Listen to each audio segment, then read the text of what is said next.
നമസ്കാരം.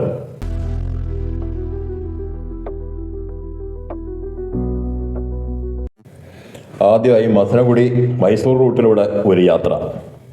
പ്രകൃതി രമണീയമായ പച്ചപ്പ് നിറഞ്ഞ കുന്നുകളും താഴ്വരകളും സമതലങ്ങളും ഒക്കെ ആയിട്ടുള്ള റോഡ് വശങ്ങൾ. ആനകളെല്ലാം നിന്നത് വളരെ അടുത്ത്. രാവിലെ ഭാഗ്യമുണ്ട്, ഒരമ്മയും കുഞ്ഞും. അടുത്തത് കൊമ്പൻ. അത് ഗംഭീരം. റോഡ് മുറിച്ച് കിടക്കുകയാണ്. അവനല്ല, അവൾ.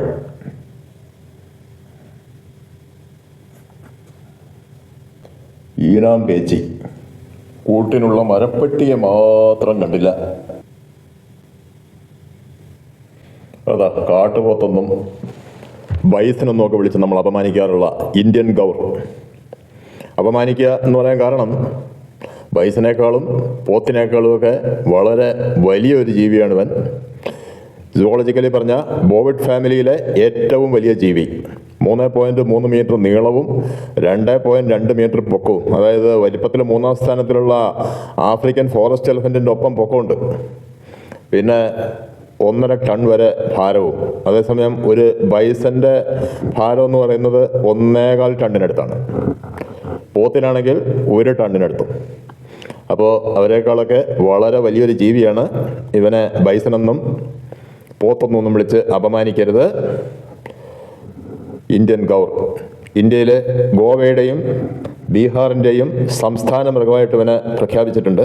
പിന്നെ സസ്യബുക്കുകളിൽ മറ്റു ഒരു ജീവിക്കും ഇത്രയും മസ്കുലറായിട്ടുള്ളൊരു ബോഡി ഇല്ല. മസനഗുഡി ഗ്രാമങ്ങളിലൂടെ ഒരു യാത്ര. ധാരാളം കൃഷിസ്ഥലങ്ങളുണ്ട്. ഒക്കെ ഇപ്പം കൃഷിക്ക് ഒരുക്കിയിട്ടിരിക്കുന്നേ ഉള്ളൂ. ഇനി അടുത്ത വിളവിറക്കാനുള്ള രീതിയിൽ. ബാക്ക്ഗ്രൗണ്ടിലുള്ള മലകളും കൂടി ആകുമ്പം ഏതായാലും നല്ല ഭംഗിയുള്ള സ്ഥലങ്ങൾ തന്നെയാണല്ല. നാടൻ പശുക്കൾ. നമ്മുടെ നാട്ടിലൊന്നും ഇപ്പോൾ കണി കാണാൻ കിട്ടൂല. എല്ലാം സങ്കര ഇനങ്ങളായി മാറിയല്ലോ. ഇവിടെ എന്തായാലും തനിമ സൂക്ഷിക്കുന്ന സ്ഥലങ്ങളൊക്കെ ഇപ്പോഴും ഉണ്ട്. മോയാർ റിവർ. ശരിക്കും ഇതിൻ്റെ പേര് മായാർ റിവർ എന്നാണ്. മായാർ വില്ലേജിലെ മായാർ മലനിരകളിൽ നിന്ന് ഉത്ഭവിച്ച് തെപ്പക്കാട് ആനസങ്കേതത്തിൻ്റെ അടുത്ത് വെച്ച് ഇതിലൊരു ഹൈഡ്രോ ഇലക്ട്രിക് പ്രോജക്റ്റും ഉണ്ട്. അത് കഴിഞ്ഞ് മായാർ ഡാമിൽ ചേരുന്നു. തിരികെ താമസ സ്ഥലത്തെത്തി ഇനി ഭക്ഷണമെല്ലാം കഴിഞ്ഞ് അടുത്ത പോയിന്റ് അഥവാ കോട്ടഗിരിക്കുള്ള യാത്ര ആരംഭിക്കുകയാണ്. പോകുന്നതിന് മുമ്പ് ഒരു കാര്യം കാണാം. നമ്മുടെ മാളൂട്ടിയുടെ പുതിയ ഒരു ടോയ് അവളുടെ അച്ഛൻ പ്രത്യേകം വാങ്ങിച്ചു കൊടുത്തതാണ്. ഇനി കോട്ടഗിരി യാത്ര ആരംഭിക്കാം. വീഡിയോ അത്ര ക്ലിയർ അല്ല, മിസ്റ്റ് ഉണ്ട്. അത് കാറിൻ്റെ ഗ്ലാസ്സിൽ പറ്റിപ്പിടിച്ചിരിക്കുന്നതുകൊണ്ട് ക്ലാരിറ്റി കുറവാണ്. നല്ല വെയിലുള്ള ഭാഗത്ത് മാത്രമേ ക്ലിയർ ആവുകയുള്ളൂ. അതെല്ലാവരും ക്ഷമിക്കുക. മസനഗുഡി ഊട്ടി റോഡെന്ന് പറഞ്ഞാൽ വളരെ പ്രകൃതി ഭംഗിയുള്ള ഒരു റോഡാണ്. അതിൻ്റെ ഇരുവശങ്ങളെക്കുറിച്ചും കൂടുതൽ വിവരിക്കുക എന്ന് പറഞ്ഞാൽ ഇനി ഒരു ആവർത്തന വിരസതയായി പോകും. നമുക്ക് അങ്ങ് കണ്ട് ആസ്വദിച്ച് യാത്ര ചെയ്യാം. പോകുന്ന വഴി മസനഗുഡിയെക്കുറിച്ച് ഒരല്പം കാര്യങ്ങൾ അറിയാം.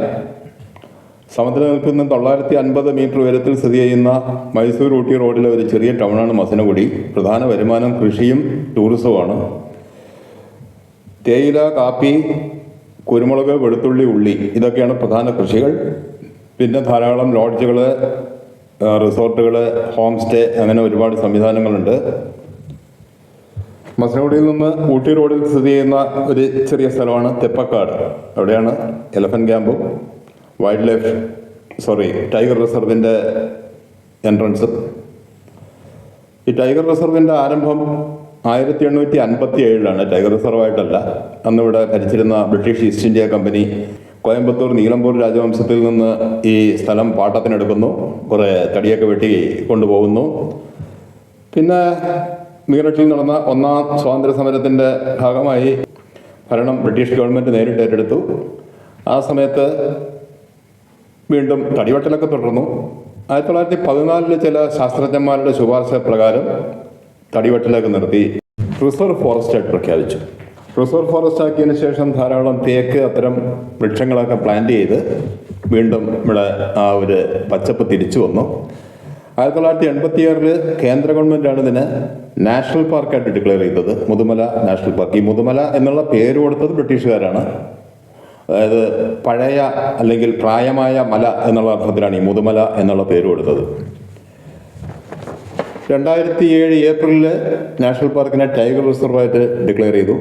2007 ഡിസംബറിൽ ഇതിന് ക്രിട്ടിക്കൽ ടൈഗർ ഹാബിറ്ററ്റ് എന്ന ഒരു പ്രത്യേക പദവിയും കൊടുത്തു. കടുവകളുടെ സംരക്ഷണത്തിന് ഏറ്റവും കൂടുതൽ ശ്രദ്ധ പുലർത്തുന്ന ഒരു സ്ഥലമാണ് ഇവിടെ.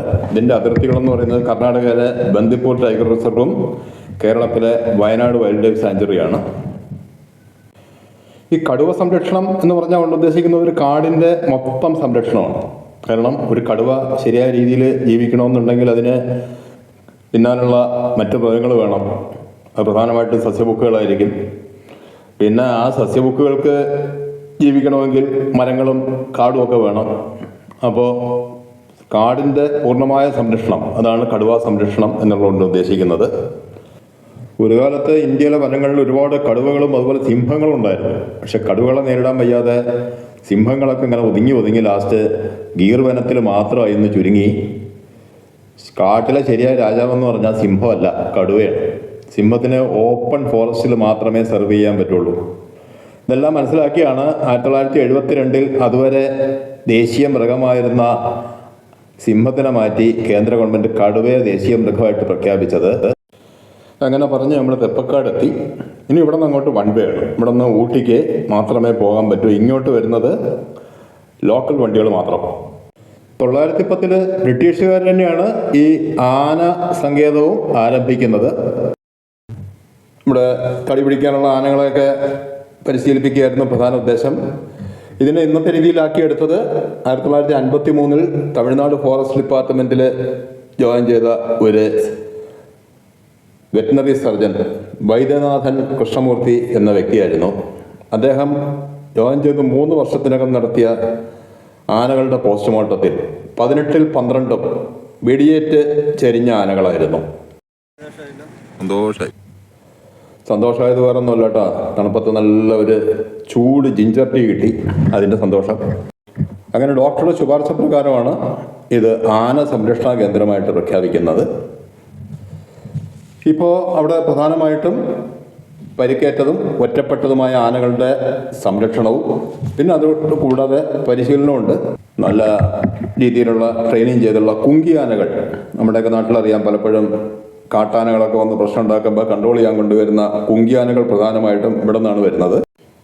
2022 റിലീസായത് എലഫന്റ് വിസ്പേഴ്സ് എന്ന ഒരു സിനിമ ഓസ്കാർ അവാർഡൊക്കെ നേടി. അതോടെയാണ് ഈ സ്ഥലം ഇത്ര ഫേമസ് ആയത്. ഇപ്പോൾ ധാരാളം വിദേശ ടൂറിസ്റ്റുകളും ഇവിടെ എത്തുന്നുണ്ട്. അതിൻ്റെ ഇടയിൽ എന്തോ ഒരു ആഘോഷത്തിൻ്റെ തിരക്ക് വേറെ, വഴി തടഞ്ഞുകൊണ്ടുള്ള ആഘോഷങ്ങളാണ് എവിടെ പോയാലും. കേരളമാണെങ്കിലും കൊള്ളാം, തമിഴ്നാടാണെങ്കിലും കൊള്ളാം. എന്തായാലും അത്യാവശ്യം ട്രാഫിക് ബ്ലോക്കൊക്കെ ആക്കിയിട്ടുണ്ട്. അങ്ങനെ വാഗണാർ ഒരു പവർ കുറഞ്ഞ വണ്ടിയല്ല എന്ന് പ്രൂവ് ചെയ്യുന്നുണ്ട് നമ്മുടെ driver cum guide cum tour planner. ഇനോവയൊക്കെ ഓവർടേക്ക് ചെയ്ത് പറക്കുകയാണ്. അത് ഇനോവ ഓടിക്കുന്ന ആൾക്ക് എന്തോ ഒത്തിരി പേടിയുണ്ടെന്ന് തോന്നുന്നു. പോകുന്ന വഴി ഒരു ചെറിയ വ്യൂ പോയിന്റ് ഉണ്ട്. അവിടെ നമ്മൾ വാഹനം നിർത്തി ഇനി ഇവിടെ എല്ലാം ഒന്ന് കണ്ട് നമ്മുടെ കുട്ടികളുടെ കുറച്ച് അവരുടെയൊക്കെ ഫോട്ടോയൊക്കെ എടുത്തേച്ച് ഫോട്ടോയും വീഡിയോ എല്ലാം കുറേശ്ശൊക്കെ എടുത്ത് വീണ്ടും യാത്ര തുടരാം. ഇവിടെ കുട്ടികളൊക്കെ ക്യാമറയ്ക്ക് പോസ് ചെയ്യൂ, വേഗം വേഗം വേഗം വേഗം. അങ്ങനെ ഡ്രൈവർ കുട്ടിയടക്കം 3 കുട്ടികളുടെ വീഡിയോ എടുത്തു. സോ എലഫന്റ് വിസ്പേഴ്സ് എന്നുള്ള സിനിമ റിലീസായതോടെയാണ് ഈ പ്രദേശം ആഗോള പ്രശസ്തി നേടിയതും വിദേശികളൊക്കെ ഇവിടെ ധാരാളം വരാൻ തുടങ്ങിയത്. അവിടെ ഈ ആനകളെ കാണിച്ചു തരുന്നത് കൂടാതെ എലഫന്റ് സഫാരി ഉണ്ട്. ഗൂഡലൂർ മസനഗുഡി റോഡുകൾ മീറ്റ് ചെയ്യുന്ന സ്ഥലം. ഇവിടെ ഇനി വൺ വേ അവസാനിച്ചു. ഇനി നമ്മുടെ ഇന്നത്തെ പ്രധാന ഡെസ്റ്റിനേഷൻ കോട്ടഗിരി. തമിഴ്നാട്ടിൽ 3ാമത് ഏറ്റവും തണുപ്പ് കൂടിയ സ്ഥലമാണ്. കൊടൈക്കനാലും ഊട്ടിയും കഴിഞ്ഞാൽ അടുത്ത ഏറ്റവും തണുപ്പുള്ള സ്ഥലമാണ് കോട്ടഗിരി. സമുദ്രനിരപ്പിൽ നിന്ന് 1950 മീറ്റർ ഉയരത്തിൽ സ്ഥിതി ചെയ്യുന്നു. ബ്രിട്ടീഷ് ഭരണകാലത്ത് സേലം ഡിസ്ട്രിക്ട് കളക്ടറായിരുന്ന MD കോക്ബേൺ എന്ന വ്യക്തിയാണ് ഈ പ്രദേശം, അദ്ദേഹത്തിൻ്റെ റിട്ടയർഡ് ലൈഫ് അദ്ദേഹം ഇവിടെയാണ് ചെലവഴിച്ചത്. അദ്ദേഹമാണ് ഈ പ്രദേശത്തെ ഈ രീതിയിൽ ഡെവലപ്പ് ചെയ്തെടുത്തത്. മറ്റൊരു വ്യൂ പോയിന്റ്, അതും വളരെ ഭംഗിയുള്ള ഒരു സ്ഥലം തന്നെ.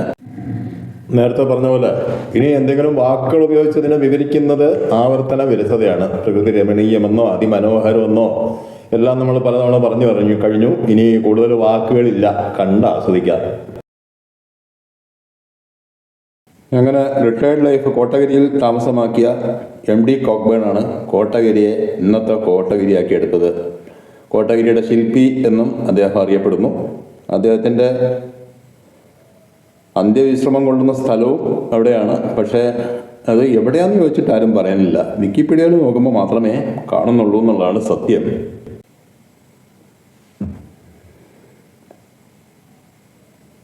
വഴിയിലൊക്കെ പല ഭാഗത്തും വാഹനങ്ങളൊക്കെ എൻജിൻ ഹീറ്റൊക്കെ ആയി നിൽപ്പുണ്ട്.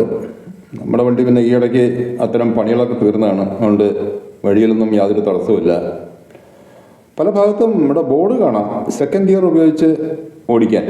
നമ്മുടെ വാഹനമൊക്കെ ഫസ്റ്റ് ഗിയറിലാണ് കയറി പോകുന്നത്. എനിക്ക് തോന്നുന്നത് ഈ ഇവിടെയൊക്കെ ഗവൺമെൻറ് ഒഫീഷ്യൽസും അതുപോലെ അങ്ങനെയുള്ള ആൾക്കാരൊക്കെ വരുന്ന മിക്കവാറും ഈ ബൊലേറോ അങ്ങനെയുള്ള വണ്ടികളിലേക്ക് ആയിരിക്കും, അത് കയറുമായിരിക്കും സെക്കൻഡ് ഗിയറിൽ.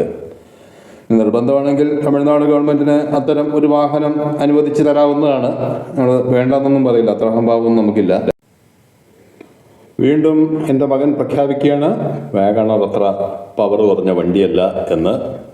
പിന്നെ ഈ വാഗണർ ആയതുകൊണ്ട് ഇങ്ങനെ, മുമ്പ് സാൻഡ്രോ ഉണ്ടായിരുന്ന കാലത്ത് എൻ്റെ പ്രധാന ജോലി എന്ന് പറയുന്നത് എൻ്റെ സ്പീഡ് ഗവർണർ ആവുക എന്നുള്ളതായിരുന്നു. ഇത് പിന്നെ എന്തായാലും ഒരു ലിമിറ്റൊക്കെ ഉണ്ട് പോകുന്നതിന്.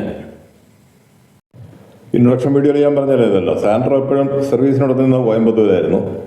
ഒരിക്കൽ അങ്ങനെ ഒരു സർവീസ് കഴിഞ്ഞ് വണ്ടി എടുത്തതിന് ശേഷം ഞങ്ങൾ ഒരു യാത്ര തിരുവനന്തപുരത്തേക്കാണെന്ന് തോന്നുന്നു. പോയിക്കൊണ്ടിരിക്കുമ്പോൾ ഇവരങ്ങനെ പറന്ന് പോകുന്നുണ്ട്. ഞാൻ പറഞ്ഞു മെല്ലപ്പെടാ എന്ന് പറഞ്ഞപ്പോൾ പറയാണ്, പപ്പയ്ക്ക് അറിയോ ഈ വണ്ടിയുടെ ശരിക്കുള്ള സ്പീഡ് എത്രയാണെന്ന്? ഞാൻ പറഞ്ഞു അറിയില്ല. 145 km/h സ്പീഡ് വരെ ഞാൻ പോയിട്ടുണ്ട്. ഞാൻ ഞെട്ടിപ്പോയി. എപ്പോഴാണ്? അതിപ്പോൾ കഴിഞ്ഞ തവണ സർവീസ് കഴിഞ്ഞ് എടുത്തിട്ട് വരുമ്പോൾ ഹൈവേയിലൊരു ഫ്ലൈ ഓവറിൽ കയറിയപ്പോൾ.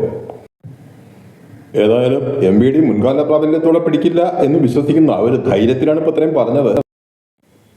അങ്ങനെ കോട്ടഗിരി എത്തി. അതിമനോഹരം, ഇനി അതിനപ്പുറം ഒന്നും പറയാനില്ല. ഈ വ്യൂ പോയിന്റിന്റെ പ്രത്യേകത നമ്മുടെ ഡ്രൈവർ കം ഗൈഡിന്റെ വാക്കുകളിൽ നിന്ന് തന്നെ കേൾക്കാം. ഭവാനി സാഗർ അഥവാ ഭവാനി ഡാം റിസർവോയറിൻ്റെ ഒരു വ്യൂ പോയിന്റ്. പിന്നെ ഇവിടുന്ന് മായാർ റിവർ, അങ്ങനെ പലതും കാണാം. കോടൈനാട് അഥവാ കോട നിറഞ്ഞു കിടക്കുന്ന സ്ഥലം എന്നാണ് ഈ വാക്കിൻ്റെ മീനിങ്. കോടനാട് എന്ന് നമ്മളും പറയുന്നു. കോടനാട് വ്യൂ പോയിന്റ്, അതാണ് ഈ സ്ഥലം. പേര് സൂചിപ്പിക്കുന്നത് പോലെ തന്നെ കോടയാണ് എപ്പോഴും, അതുകൊണ്ട് വ്യൂ ഒക്കെ കുറവാണ്. ഏപ്രിൽ മെയ് മാസങ്ങളിലാണ് ഇവിടെ നല്ല വ്യൂ കിട്ടുക. ബാക്കിയുള്ള സമയത്ത് കോടയുടെ വ്യൂ ആണ് മെയിനായിട്ട് വരിക. നമുക്കിവിടെ നേരിട്ട് നോക്കുമ്പോൾ പലതും ചെറുതായിട്ടൊക്കെ കാണാം, പക്ഷേ ക്യാമറയിൽ അതൊന്നും അത്ര ക്ലിയർ അല്ല. നല്ലതുപോലെ കാറ്റൊക്കെ അടിക്കുന്നുണ്ട്. അപ്പോൾ കാറ്റിൻ്റെ ശബ്ദം കൂടി ആസ്വദിച്ചുകൊണ്ട് സ്ഥലങ്ങളൊക്കെ ഒന്ന് കാണാം.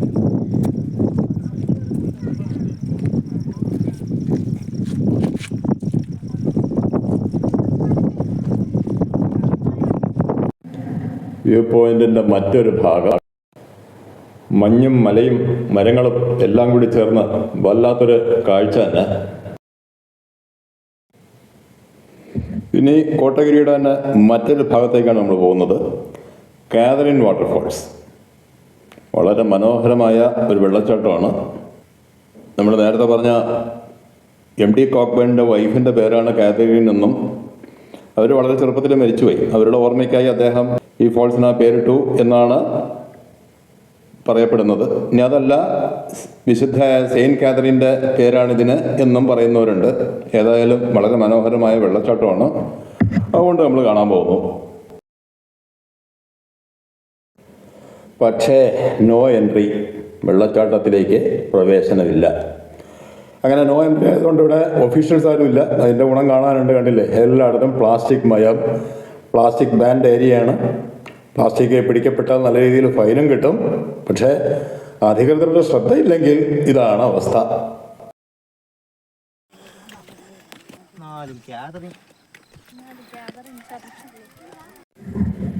കാതറിൻ വാട്ടർഫോൾസ് കാണാൻ പറ്റാത്തതിൻ്റെ നിരാശ എല്ലാവരുടെയും സ്വരത്തിൽ കേൾക്കാം. ഇനി വാട്ടർഫോൾസിൻ്റെ ഒരു വ്യൂ പോയിന്റിലുണ്ട്, പക്ഷേ ക്യാമറയിൽ കിട്ടില്ല, ശബ്ദം കേൾക്കാമെന്ന് മാത്രം. ഇനി ഒരു കാര്യം കൂടി പറയാനുള്ളത്, രാവിലെ നമ്മൾ ഒരുപാട് വൻ മൃഗങ്ങളെ ഈ ചെറിയ വാഹനവും കൊണ്ടുപോയി വളരെ അടുത്ത് വെച്ച് കണ്ടു. ഒന്നും നമുക്ക് യാതൊരു പ്രശ്നം ഉണ്ടാക്കിയില്ല. പ്രധാനപ്പെട്ട കാര്യം അവരെ പ്രൊവോക്ക് ചെയ്യാതിരിക്കുക എന്നുള്ളതാണ്. സൈലൻ്റ് എൻജോയ്മെൻറ്റ്, അതാണ് ഏറ്റവും നല്ലത്. ആവശ്യമില്ലാതെ ഒച്ചയും ബഹളമൊക്കെ ഉണ്ടാകുമ്പോൾ അവർക്കും ദേഷ്യം വരും, അവർ അറ്റാക്ക് ചെയ്തെന്നിരിക്കും. കാരണം അവരൊക്കെ കാടിൻ്റെ സ്വസ്ഥത ഇഷ്ടപ്പെടുന്ന ജീവികളാണ്. ആവശ്യമില്ലാതെ ഒച്ച ഉണ്ടാക്കുന്ന ശീലം അവർക്ക് ആർക്കും ഇല്ല. ആനയെ കാണുമ്പോൾ സെൽഫി എടുക്കാൻ പോകാതിരുന്നാൽ അത് നമ്മളെയും ഉപദ്രവിക്കാതിരിക്കും.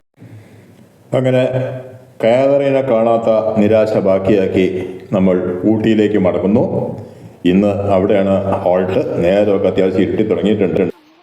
ഊട്ടി ടൗൺ എത്തുന്നതിന് മുമ്പ് എന്തായാലും ഒറ്റയാൻ എന്ന് സാധാരണ ആനയെക്കുറിച്ച് പറയാമെങ്കിൽ ഒറ്റ ഗൗർ എന്ന് വിശേഷിപ്പിക്കാവുന്ന രീതിയിൽ ഇതാ ഒരാൾ.